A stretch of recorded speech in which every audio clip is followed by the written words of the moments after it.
له بې خوندۍ نوري پرهیز دی اوس د خپل وجود خواږه خوري سړی غرق دی. شعر و شاعرۍ سره مو څنګه علاقه پیدا شو د کوم وخت نه؟ په نننۍ خپرونه کې لمونږ سره قدرمن شاعر محمد غوث نوري صاحب میلمه دی. د وطن د سوداګر مړی خښ کړ ستړي راغلل کلیوال له هدیرې نه خوړونو لېږدو کې چې کله به مو میږې څرولې بیا به مو یو نیم ترانم کوو. داسې نظم مو لیکلی چې خپله مو ورته ژړېلی اوسې. د لومړني شعر او اوسني شعر توپیر یا پوخوالی ستاسو شعرونو کې راغلی څومره پوخوالی پکې راغلی؟ شعرونو چې دقیق معلومات خو ماته نشته دی خو زما چاپ شوي 3 ټولګې دي.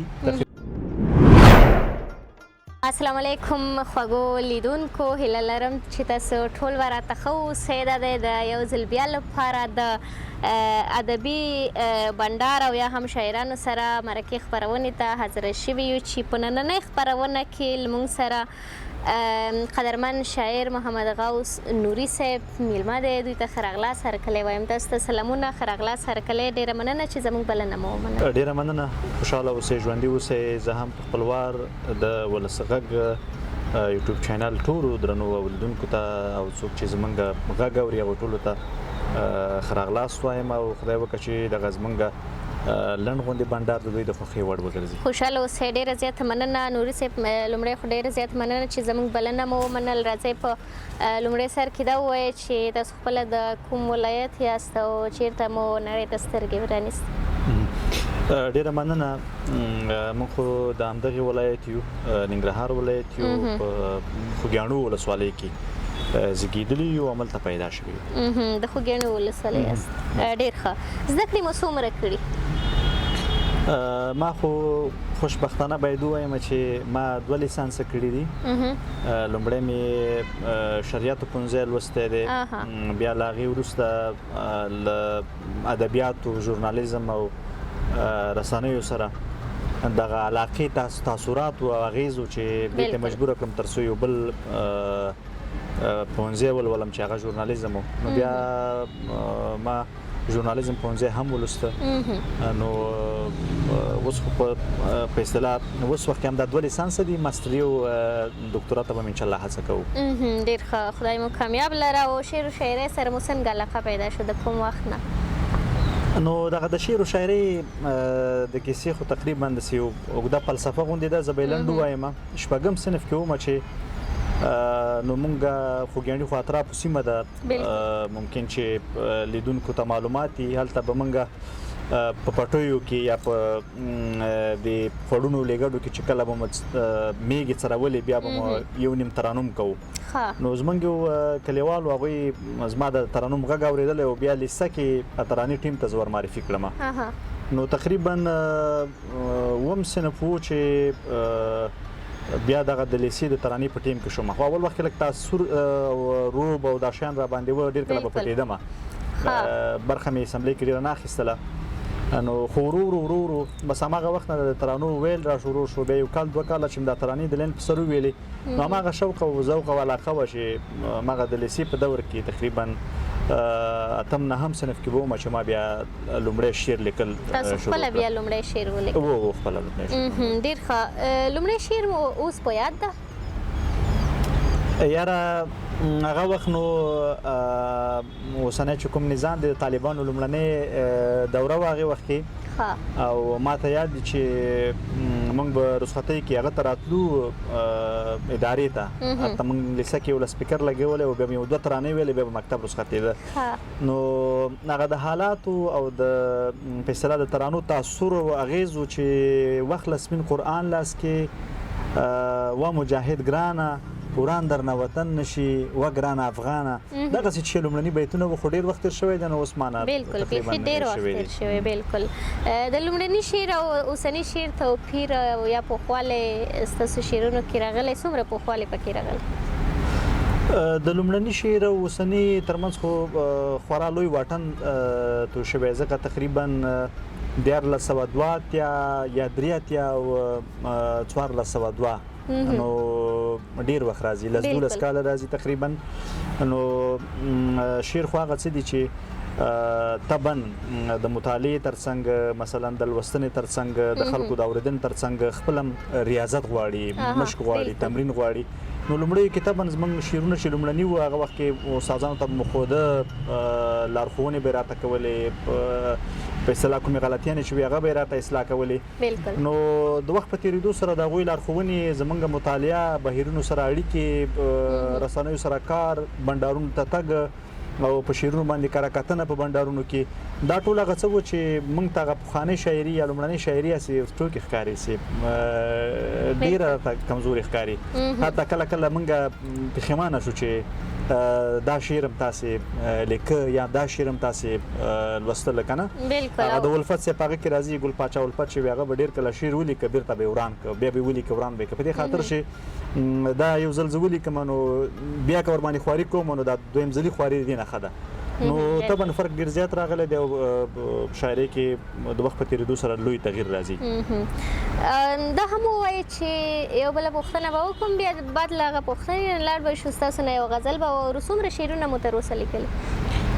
شعرونو چې دقیق معلومات خو ماته نشته دی، خو زما چاپ شوي 3 ټولګي دي تقریبا، چې لومړی هغه د غزل برخه به غزلې وي، د زړه کتاب، او دویمه بیا ترانې او نعتونه وه، هغه له اسمانه تر افغانه، او دریمه بیا د اوس وخت کې چې چاپ شوي تقریبا وروستی زری کړکي دي، او اوس څلورمې چې را روان دي دا بیا د غزل برخه ده، خیر که در نږدې شمه.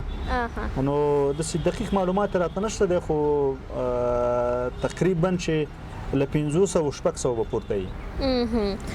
قلم مو روان اوسه، راځئ نو په دې برخه کې ستاسو نه یو غزل اورو.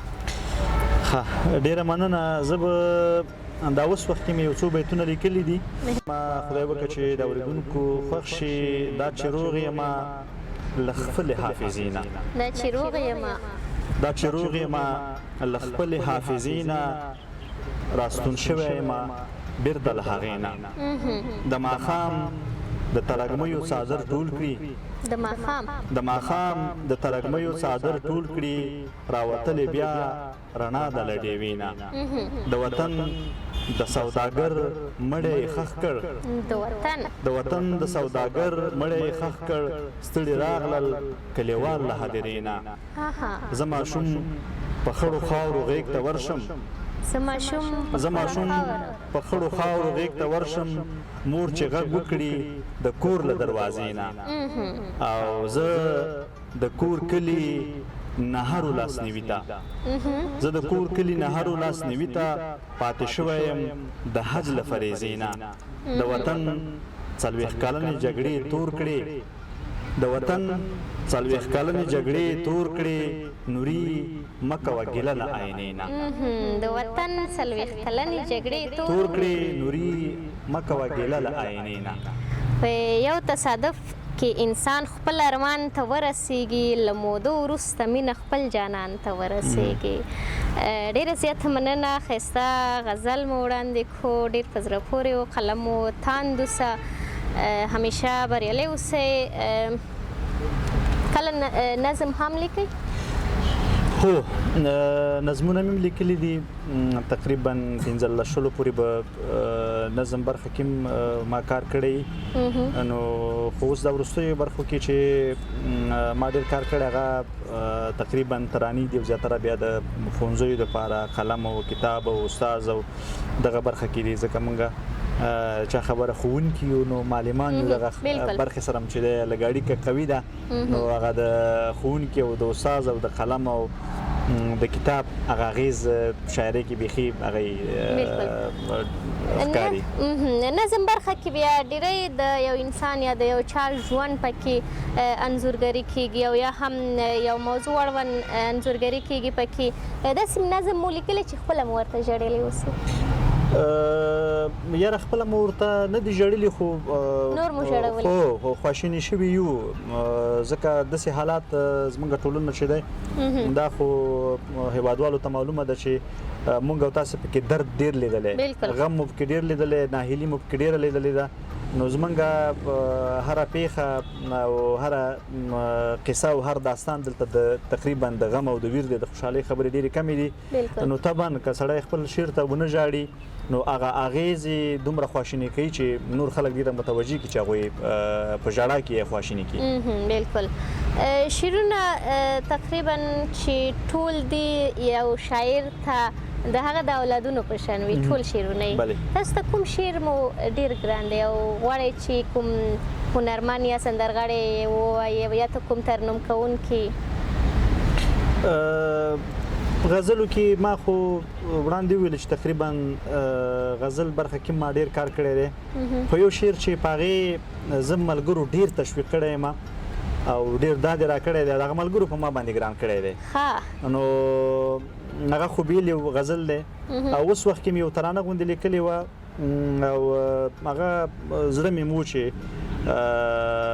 د هېواد ملي سندرغاړی جاوید امیرخیلي باید ووایي او هغوی ته مې د یو چا په لاس لیږلی هم دی، خدای وکړه چې هغوی هغه کړي.